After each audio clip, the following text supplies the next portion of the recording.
जय श्री कृष्णा। कैसे हैं आप सब लोग।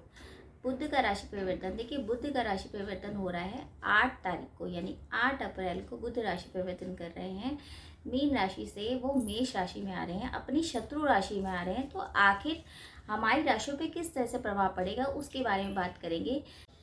पहले समझते हैं बुध है क्या। देखिए, बुध आपका व्यवहार है, आपकी बोलने का तरीका है, आपका जो बुद्धि विवेक, आपका कम्युनिकेशन स्किल, आपके आईटी सेक्टर, आपका बिजनेस, सब बुध के अंतर्गत आता है। तो जब वो राशि परिवर्तन करेंगे, मेष राशि यानी अपनी शत्रु राशि में आएंगे, तो हमारी राशि पे इफेक्ट कैसा होगा इसके बारे में बात करने से पहले मैं आपको हमेशा बताती हूँ कि जो मेरी प्रिडिक्शन है वो चंद्र राशि के अकॉर्डिंग है, क्योंकि चंद्र राशि के अकॉर्डिंग ही ग्रहों की गोचर की गणना की जाती है। तो चलिए स्टार्ट करते हैं मेष से लेके मीन तक के बारे में कि आखिर बुध हमारे लिए क्या लेके आया है। जो 8 अप्रैल से 24 अप्रैल तक बुध मेष राशि में ही रहेंगे।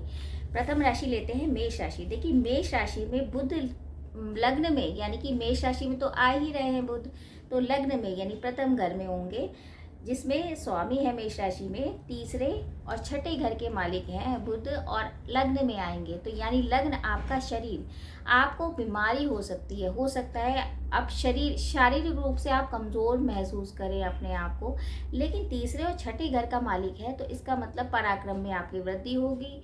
आपको जो जॉब से रिलेटेड प्रॉब्लम है वो थोड़ी सी ख़त्म होती नज़र आएंगी। बिजनेस में भी आपका मुनाफा होगा। छोटी यात्राएं हो सकती हैं, क्योंकि तीसरा घर छोटी यात्राओं का भी है। मेष राशि में शत्रु राशि होती है बुध की, इसलिए थोड़ा सा आपका स्वास्थ्य रिलेटेड आपको प्रॉब्लम हो सकती है, लेकिन पार्टनरशिप में आपको बेनिफिट भी होगा। वाणी पे थोड़ा संयम रखेंगे। स्वास्थ्य के लिहाज से थोड़ा सा वीक हो सकता है, लेकिन आपका जो स्वास्थ्य अगर वीक भी होगा तो भी आप उससे मतलब बैलेंस कर लेंगे और ऐसी कोई गंभीर बीमारी नहीं होगी। पैसों में आपकी बढ़ोतरी होगी। तो देखा जाए इतना घबराने की बात नहीं है, थोड़ा सा बस स्वास्थ्य का ध्यान रखिए। अब आती है वृषभ राशि। देखिए, वृषभ राशि में बुध जो है दूसरे और पांचवें घर के स्वामी है, और आ कहाँ रहे हैं। देखिए, 12वें घर में आ रहे हैं। 12वां घर यानी कि विदेश यात्रा। दूसरा और पांचवा घर का स्वामी अगर 12वें घर में आए तो धन से रिलेटेड आपको कोई दिक्कत नहीं होगी। पांचवा घर होता है आपका मतलब एजुकेशन का, तो हो सकता है विदेश में जाकर आप एजुकेशन करें, या आपके जो प्रोजेक्ट चल रहे हैं विदेश से रिलेटेड वो आपके काम आ जाएं और आपके रुके हुए काम बन जाएं। पैसों से रिलेटेड, क्योंकि दूसरा घर पैसों से रिलेटेड होता है, तो पैसों से रिलेटेड आपको कोई मतलब परेशानी नहीं आनी चाहिए। और कुटुंब में भी आपका पूरा सहयोग मिलेगा आपको कुटुंब से। पारिवारिक जो माहौल है वो खुशनुमा होगा। स्वास्थ्य भी आपका साथ देगा। विदेश की यात्रा भी आप कर सकते हैं। विदेशों की जो भी आपके प्रोजेक्ट चल रहे हैं उनसे हो सकता है न्यू पार्टनरशिप हो जाए। तो देखा जाए आपके लिए बुध काफ़ी कुछ लेकर आए हैं। अब आती है मिथुन राशि। देखिए, मिथुन राशि में बुध स्वामी है चतुर्थ घर के और तीसरे घर के, जो कि 11वें घर में यानी कि धन भाव में आएंगे। तो आपको दिक्कत किसी भी तरीके से मुझे नहीं लगता होगी, क्योंकि चतुर्थ और तीसरे घर के स्वामी जब 11वें घर में आएंगे तो भूमि का लाभ हो सकता है, वाहन का लाभ हो सकता है, कार अगर आप सोच रहे हैं, या घर में किसी तरीके की कोई सुख सुविधाओं के साधनों अगर आप सोचते हैं कि वो जुटाना है, एसी ही क्यों ना हो, तो वो आप जुटाएंगे। आपके सुख साधनों में, भौतिक साधनों में आपकी वृद्धि होगी, सुखों में वृद्धि होगी, घर का माहौल भी अच्छा होगा। 11वें घर में तो हो सकता है रुके काम भी आपके बने। पैसों से रिलेटेड कोई दिक्कत नहीं आएगी, बस थोड़ा सा आपको वाणी पे कंट्रोल करना पड़ेगा। हो सकता है गुस्से में आप कुछ बोल दें तो, लेकिन वैसे देखा जाए स्वास्थ्य का लिहाज से भी देखा जाए बहुत अच्छा टाइम है। तो परेशान होने की ज़रूरत नहीं है, ढैया आपकी ख़त्म ही होने वाली है। तो देखा जाए आपका टाइम भी अच्छा ही है। अब आती है कर्क राशि। देखिए, कर्क राशि में बुध तीसरे और 12वें घर के स्वामी हैं, जो कि आएंगे 10वें घर में। अब 10वां घर क्या होता है, आपका कर्म का, आपका काम का, आपके बिजनेस का, जॉब का, ये होता है। अब क्या है, 10वें घर में जब आएंगे बुध तो यानी कि बिजनेस में मुनाफा होगा। हो सकता है एजुकेशन में जैसे लोग परेशान थे कि हमारी एजुकेशन कंप्लीट नहीं हो रही है, वो भी आपका काम हो जाए। एजुकेशन से रिलेटेड भी आपका काम बनेंगे। कर्म में जितनी आप मेहनत करेंगे, कि कर्म भाव में आएंगे, जितनी आप मेहनत करेंगे, जितना आप बोलने से अपने काम को बैलेंस कर पाएंगे, किसी को कटु वचन नहीं बोलेंगे, क्योंकि शत्रु राशि में बुध आकर थोड़ा सा कटु वचन बोल देते हैं। ऐसे लोग। तो उस तरह से आप अगर बैलेंस करेंगे तो आपके लिए बहुत कुछ लेके आया है ये जो टाइम पीरियड है। हो सकता है अगर बिजनेस है या आपकी जॉब है या गवर्नमेंट जॉब से रिलेटेड आप ट्राई कर रहे हैं और नहीं बन पा रहे काम, तो आपके काम ज़रूर संपन्न होंगे। लेकिन बस यही है कि स्वास्थ्य के लिहाज से थोड़ा सा प्रॉब्लम है, तो स्वास्थ्य का आप ध्यान रखेंगे।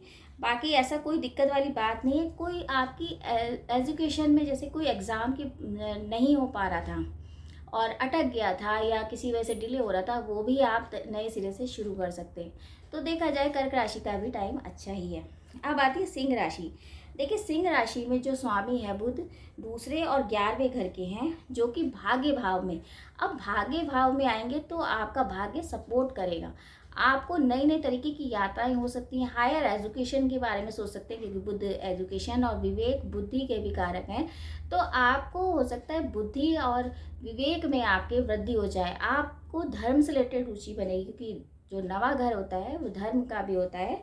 और आपके अंदर एक तरह की रिस्पॉन्सिबिलिटी भी आएगी कि मैं किसी तरह से, मतलब एक ठहराव जो होता है ना, वो आप महसूस करेंगे।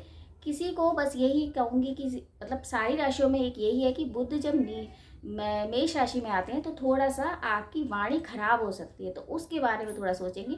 वरना देखा जाए रिस्पॉन्सिबिलिटी बढ़ सकती है, मानसिक तनाव थोड़ा सा होगा, लेकिन काम भी आपके बनेंगे। तो देखा जाए सिंह राशि के लिए भी टाइम अच्छा ही है।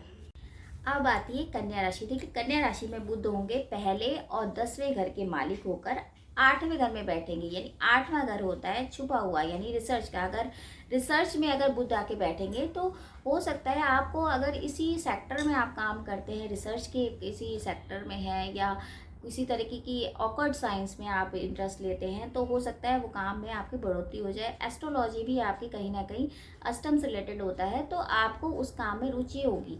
और हो सकता है आप एजुकेशन के मामले में आप सोचें भी कि मुझे ये कोर्स करना चाहिए या कुछ भी। लेकिन बस ये है कि पहला घर है तो थोड़ा सा स्वास्थ्य का ध्यान रखना पड़ेगा, क्योंकि स्वास्थ्य आपका थोड़ा सा खराब हो सकता है। लेकिन आपके पुराने जो काम चल रहे हैं पार्टनरशिप के, वो काम भी होते नजर आएंगे।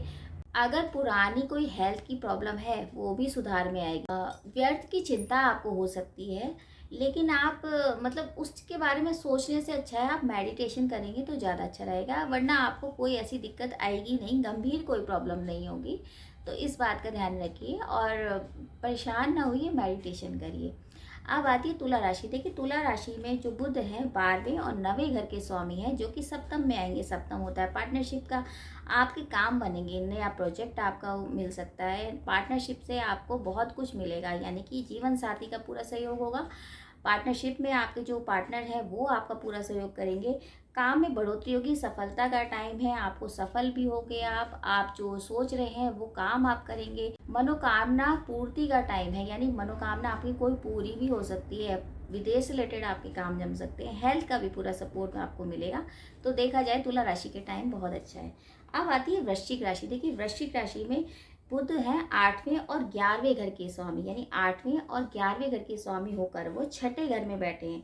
अब छठा घर बीमारी का होता है, तो थोड़ा सा आपको बीमारी से रिलेटेड प्रॉब्लम हो सकती है, मानसिक तनाव हो सकता है। लेकिन पारिवारिक सपोर्ट बहुत है आपको, मतलब परिवार का पूरा सपोर्ट मिलेगा।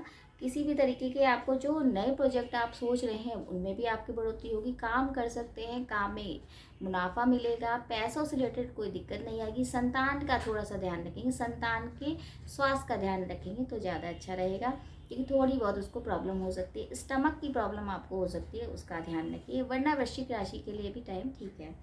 अब आती है धनु राशि। देखिए धनु राशि में बुध है 7वें और 10वें घर का मालिक होकर पंचम में बैठेगा। पंचम हमारी एजुकेशन, हमारे पुराने जन्म से रिलेटेड होता है। तो हमें हो सकता है कि जो हमारे अच्छे कर्म हैं उनका नतीजा आपको मिले, पैसों से रिलेटेड मिले, या एजुकेशन जो रुकी थी वो हो जाए, या हो सकता है कि आपके जो पैसे कहीं से अटके हों वो आपको मिल जाए।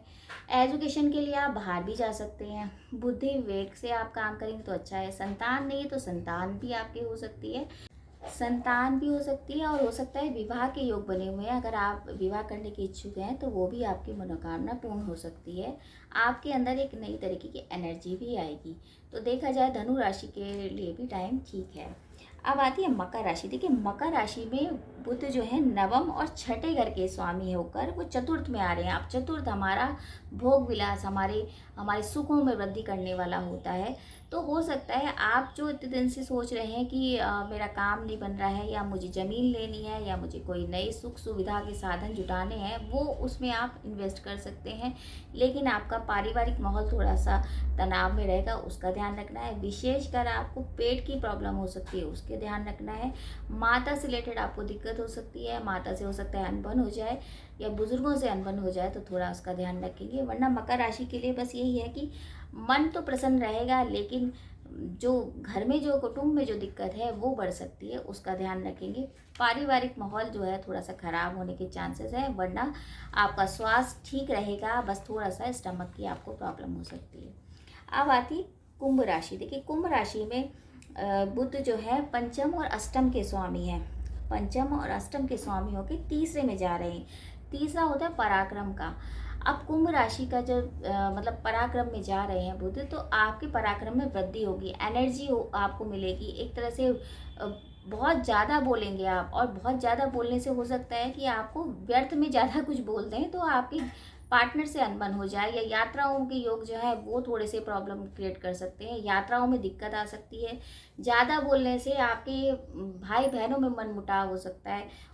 हो सकता है कि भाई बहनों से आपकी अनबन हो जाए, तो थोड़ा सा वाणी पे कंट्रोल करेंगे, वरना आपका पराक्रम में वृद्धि होगी। अगर आप सही तरीके से बोलेंगे तो काफ़ी काम आप बना भी सकते हैं, काफ़ी काम आपके बन सकते हैं, क्योंकि बुध जो है रुके हुए काम भी करवाएगा आपका। बुद्धि से रिलेटेड अगर आपके जो भी काम है, आईटी कंपनी में है या किसी भी तरह के मीडिया में है, तो आपके काम ज़रूर बनेंगे। बस आपको जो प्रॉब्लम आएगी वो पेट और आँखों की प्रॉब्लम आ सकती है, तो थोड़ा सा उसका ध्यान रखेंगे, वरना ठीक है टाइम। ऐसा नहीं है कि आपको घबराने की ज़रूरत है। अब आती है अंत में मीन राशि। देखिए, मीन राशि में बुध जो है चतुर्थ और सप्तम के स्वामी होकर दूसरे स्थान पर बैठेंगे। अब दूसरा स्थान किसका होता है? हमारा धन का, हमारे कुटुंब का। अब दूसरे स्थान में बैठेंगे तो कहीं ना कहीं अगर आप डिज़ाइनिंग के क्षेत्र में या आईटी सेक्टर में, तो आपके धन में वृद्धि होगी। कुटुंब का साथ भी मिल सकता है। हो सकता है कि कुछ मन मुटाव आपके पार्टनर से हो जाए, क्योंकि छठे का मतलब सातवें स्थान का स्वामी है, तो पार्टनर से अनबन तो ज़रूर होगी, लेकिन पैसों से रिलेटेड आपको कोई दिक्कत नहीं होगी, पैसों में मुनाफा होगा। हो सकता है कि लोग आपको क्रिटिसाइज करें, लेकिन आप अगर लक्ष्य पे ध्यान देंगे तो आपका काम ज़रूर बनेगा।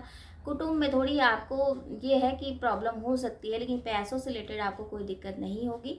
बाकी यह है कि वाणी पे थोड़ा संयम करेंगे तो सही रहेगा। थोड़ा सा नेगेटिव ना सोचिए, पॉजिटिव सोचेंगे, मेडिटेशन करेंगे तो ठीक रहेगा।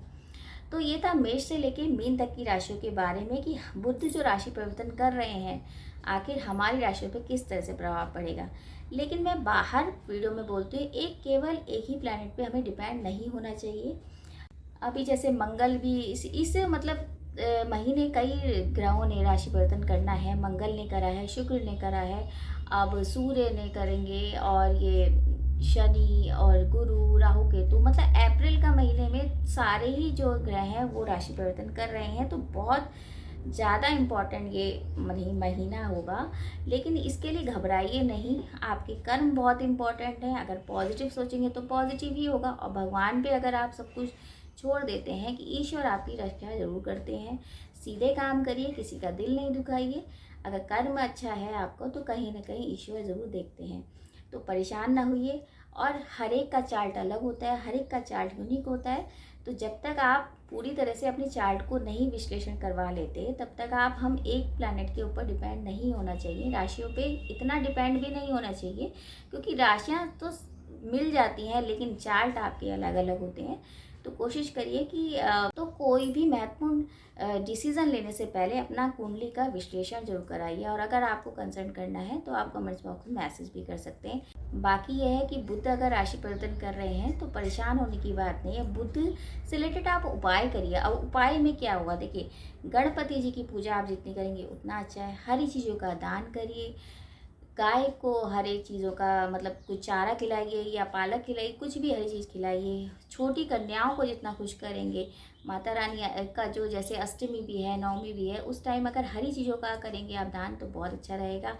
लड़कियों को जितना आप, छोटी कन्याओं को जितना आप भोजन कराते हैं, बहुत अच्छा रहता है। दूसरा ये है कि किन्नर को भी आप किसी को दान कर सकते हैं, कोई हरी चीज़ खिला सकते हैं किसी को। आप हरी मूंग जो है आप मंदिर में भी दे सकते हैं। गणपति के जो स्रोत हैं उनके आप पाठ कर सकते हैं। ओम बूम बुद्धाय नमः का आप जाप कर सकते हैं। तो बुद्ध अगर थोड़ा नेगेटिव भी होंगे तो आपको पॉजिटिव रिजल्ट ही देंगे। तो परेशान मत होइए, और उम्मीद करते हैं कि ये बुद्ध का राशि परिवर्तन आप सभी के लिए बहुत अच्छा कुछ और बहुत सारी खुशियाँ लेके आए। बाकी अगर वीडियो अच्छा लगे आप तो शेयर भी कीजिए। जय श्री कृष्ण।